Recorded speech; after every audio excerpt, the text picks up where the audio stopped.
एक बार माता पार्वती भगवान भोलेनाथ से पूछती हैं कि प्रभु, यह बताइए कि मनुष्य का विश्वास जब डगमगाने लगता है तो उसको क्या करना चाहिए।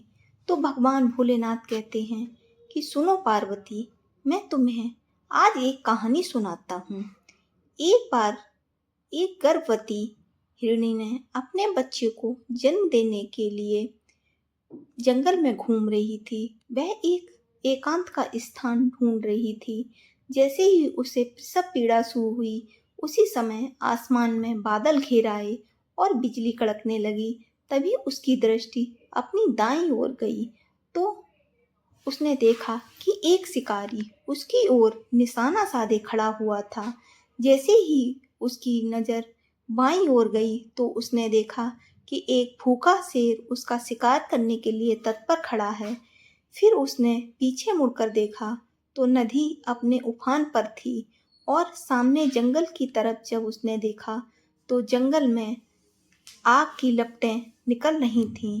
इस समय हिरनी दुविधा में फंस गई कि अब मैं क्या करूं। उसके मन में कई प्रश्न एक साथ कौंध गए। वह अपने बच्चे को जन्म दे पाएगी कि नहीं दे पाएगी?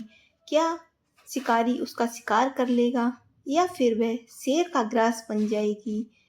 क्या जंगल की आग उसे जला देगी या फिर कहीं उफनती नदी उसका काल तो नहीं बन जाएगी? वह इसी दुविधा में थी।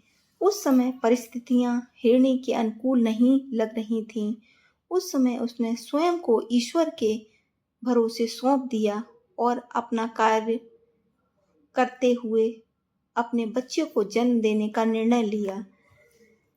फिर ईश्वर की कृपा से जैसे ही शिकारी ने उस पर निशाना साधा, उसी समय तेज बिजली कड़की, जिससे शिकारी की आंखें चौंधिया गईं और उसका निशाना चूक गया और वह सामने खड़े शेर को लग गया, जिससे शेर वहां से भाग गया। तभी घनघोर वर्षा होने लगी और सामने लगी जंगल की आग शांत हो गई। अब ईश्वर की कृपा से हिरणी और उसका बच्चा दोनों ही सुरक्षित थे। हमारे साथ भी बहुत बार ऐसा ही होता है। जब हमें लगता है कि अब कोई समाधान नहीं है, अब कोई हमें नहीं बचा सकता, तब ईश्वर की कृपा से कुछ ऐसा हो जाता है जो हमारी सोच के परे होता है। इसीलिए ईश्वर पर विश्वास व्यक्ति में उम्मीद की किरण को जगाए रखता है, जिससे वह कठिन परिस्थितियों में भी अपने को आगे बढ़ने के लिए लगातार प्रयासरत रहता है। व्यक्ति ईश्वर पर विश्वास करते हुए अपना कर्म करता रहता है और नकारात्मकता उस पर हावी नहीं हो पाती है, क्योंकि वह जानता है कि ईश्वर हर परिस्थिति में उसके साथ है। इसलिए जब भी मनुष्य का विश्वास डगमगाए तो उसे ईश्वर पर भरोसा रखना चाहिए।